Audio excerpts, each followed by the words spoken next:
it's Carly. I haven't done one of these videos in a while, but felt like making one today. And I know I've been promising this one for a while. I'm gonna show you how to make a wicked smooth hummus.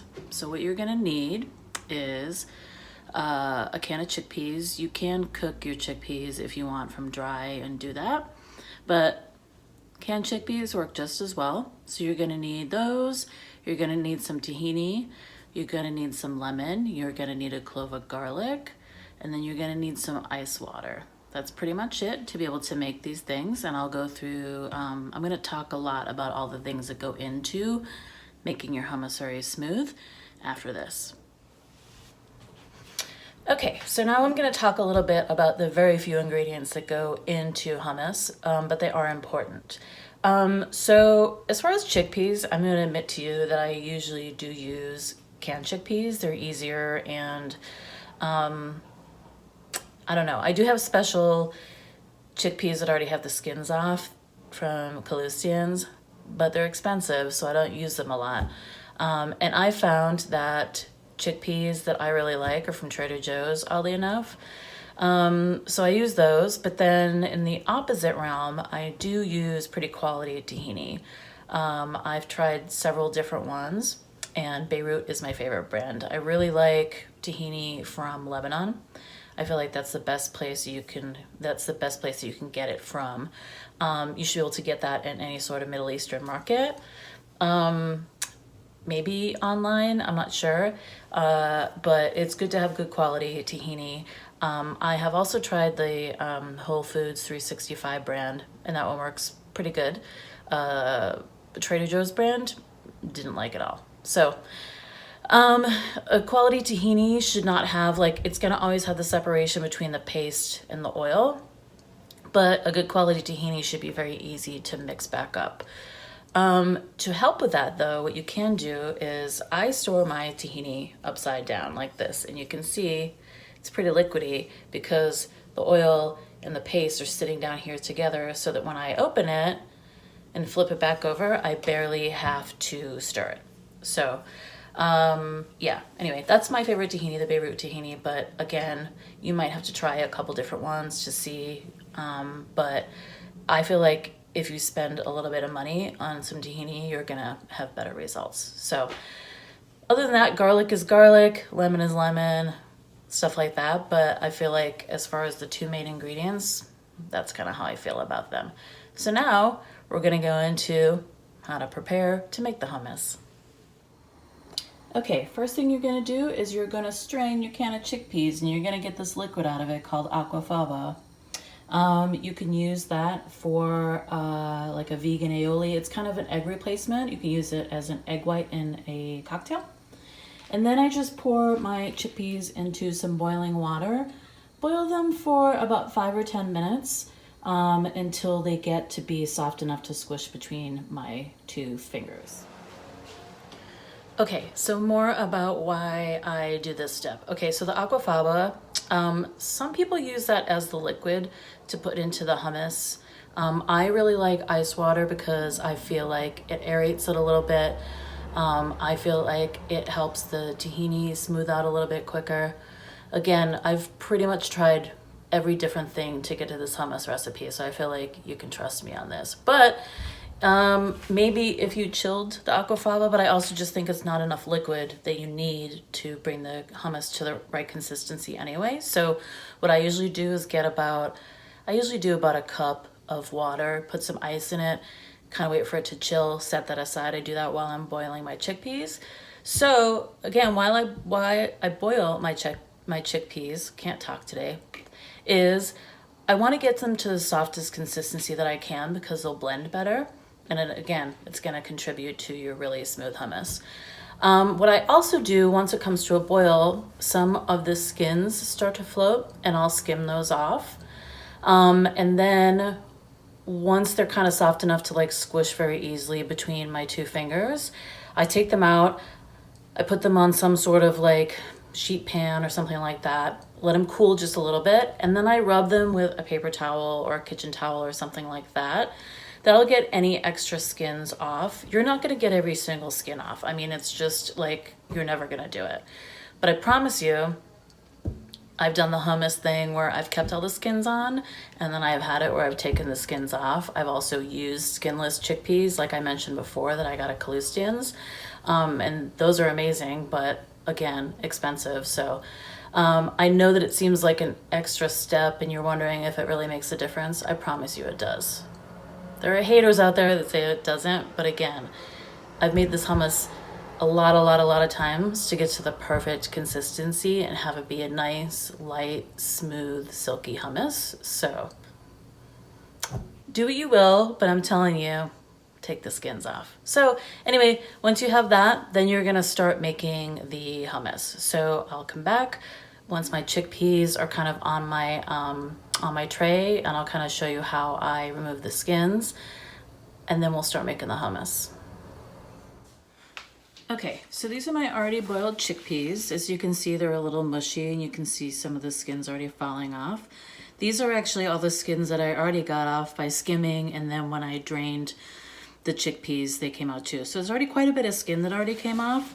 So usually what I do is I just put a paper towel or a kitchen towel or anything that, you know, that you want to put on top here. You could, I suppose, use your bare hands, but I feel like if you have something else to help rub the skins off, it works nicely. So it usually separates the skins, and I just kind of like start a little pile of skins over here. Again, you would make yourself crazy trying to get every single skin off, but I just grab the ones that are pretty obvious. Again, these are kind of a little smushy, so it'd be futile to get all of them, but as many as you can get, it's gonna help. Even if, for instance, you got even half the skins, and also you don't even, sometimes I take off a bunch of skins and I'm like, I don't even think there's that many chickpeas in here. How are there so many skins? Anyway, so I just do that, and then these chickpeas are ready to go. So I'm gonna just show you the next step. Okay, first thing I'm gonna do is I'm going to take, now I have a pretty big clove of garlic. So normally I would use 2 smaller ones, or I can use 1 big one like this. I kind of smashed it and I kind of break it up a little bit, put it in here. And what I do before I add anything else is I actually add some lemon juice onto the garlic to chill out the garlic so it doesn't have as much bite. So I usually use the juice of 1 whole lemon. For this recipe, you can do between 2 tablespoons and 3 tablespoons of lemon, which is actually the juice of pretty much 1 lemon. So I'm just gonna squeeze it over the garlic. Just make sure that it's soaking in there. Do my other part of my lemon. So I kind of let it sit there for like, I don't know, 3 to 5 minutes maybe, just to chill it out a little bit. The process goes really quickly after this, so don't worry about it. So I'm gonna let that sit there and then come back and we'll do the next step. Okay, so now that this has been sitting in here for about 3 to 5 minutes, I'm gonna go ahead and do the first step, which is adding the tahini. So I take my tahini paste, open it, and as you can tell, I don't know if you can tell right there or if I stir it, I actually like to use a chopstick to stir it because it's not like it doesn't get stuck on the spoon. It's just very easy to kind of get off. So I'm gonna combine my tahini if I need to. As you can see, mine's pretty watery, and that's the consistency you're looking for. So once I know that my tahini has the right consistency and has been stirred, I'm gonna go ahead and add about, sorry to get my measuring, I'm gonna do about 1/2 cup. I'm gonna let it flow over a little bit, one, because the tahini sticks to the cup a little bit, but also I do want like an additional like tablespoon in here. So I just kind of let it overflow. So I just do, kind of pour it in there, let it overflow into the bowl a little bit, and then just add the tahini in here. So now if any of you have worked with tahini before, you know that tahini seizes up before it smooths out, and that's no exception here. That's gonna happen. So see, I still have a little coating of tahini in here, which is why I kind of let it overflow. And actually, I'm gonna get crazy and add another little bloop, just because I love tahini and I wanna make sure that this hummus tastes good. So, okay. So now that the tahini is in there, what we're gonna do is we're gonna start to blend this together. Now, it is gonna seize up and you're gonna be like, oh no, it looks like peanut butter. All you're gonna do at that point is you're gonna add a little bit of the ice water, not with the ice, just kind of pour it in and hold the ice back. Get it till it starts to seem smooth. You might have to scrape down the sides a little bit, so let's just go through that. Okay, I'm gonna start to blend this. I'm gonna go from low to high.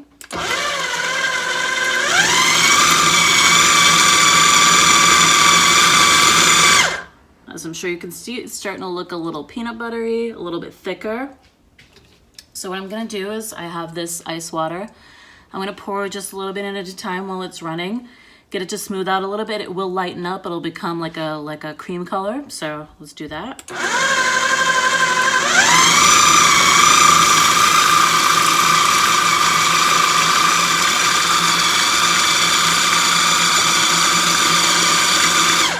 Okay, so this is what it looks like right now. Now I'm gonna scrape down the sides because I can see the little bit of the tahini is over here. But also, once you get this to like a more pourable consistency, this is the tahini sauce that you just get on like when you get a falafel sandwich or something like that. The stuff that they drizzle on there is just this sauce. It's simply the lemon, the garlic, and the tahini. So you can either stop there and use this as a sauce, and what makes it the hummus is once you add the chickpeas into it. So I'm gonna blend this again. I'm probably gonna blend it for about a minute, and then I'm gonna do the next step, which is adding the chickpeas. So I'll be right back with that. Okay, so I blended that for about a minute. I did forget to mention you do need to put salt in it if you do wanna use it as a tahini sauce. So I did put a little bit of salt in there now, and now all I'm going to do is add the chickpeas that I have, blend those, and then you're gonna use, I used about half of the water that I had, maybe even a little bit less, just to get that thinned out a little bit, because you want it to be like a sauce, like you would be able to drizzle it on something. I'll probably use more of that later because basically I'm gonna bring the hummus to a consistency that I want. Now remember, when you make the hummus, you're gonna have to make it a little bit of a looser consistency if you are going to put it in the fridge, which I suggest you put it in the fridge for like 30 minutes, just for the flavors to melt before you serve it, and then take it out and let it warm up a little bit. But, so you do need to take into account that it will thicken a little bit. So I always make it a little bit looser than I want, and I'll show you my consistency. But let me get my chickpeas. So they're still on this tray that I had here. So I'm just gonna put them all in here. And again, I'm seeing there are still little skins in here, but I'm not really that worried about it, although some of them are kind of making themselves known, and I'm just taking them out. So once these are all in here, I like to get every little last one. I'm also one of those people that once my stuff is in the food processor, I like to kind of make sure that it's in there evenly, just because I feel if you start evenly, then everything blends evenly, so that's just me. Okay, so now really we're almost done. I'm gonna put this back on here, do again a low to high blend, and then I usually blend it for like longer than you think, maybe between 3 and 5 minutes. You can keep an eye on the consistency, but it will aerate it, it will make it nice and smooth if you process it longer. So I got a miscellaneous chickpea there. Okay, so I'm gonna start to blend this, and then I'll kind of come back and show you in different steps. Okay, this is what it looks like just combining the chickpeas in there. Nothing else. I just did it for like maybe 20 seconds. That's what it looks like. So now I'm just gonna keep blending it until it gets smoother, and then I'll show you the consistency.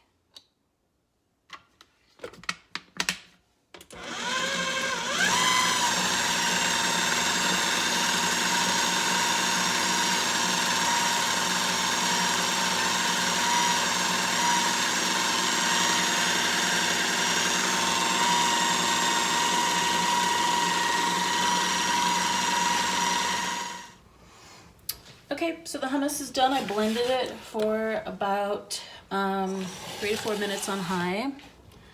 This is what it looks like. You'll get a better idea of the consistency once I pour it in the bowl, but gonna pour it in this bowl here. Just always, you know, if you want, I'm gonna pour this in so like I'm having some sort of party, and I'm gonna want people to see how delicious it looks. Presentation matters here. So once you get all of the hummus out of here, what I like to do for, again, presentation purposes is what I call, I don't know, I call making it a swoop. I don't really know what the actual technical term would be, but once I get all of this hummus, and I'm sure you can see how, look how smooth that hummus is. I forgot to mention too, before you take this out, make sure you're salting, you're tasting it for salt. You'll probably need more salt, you always do.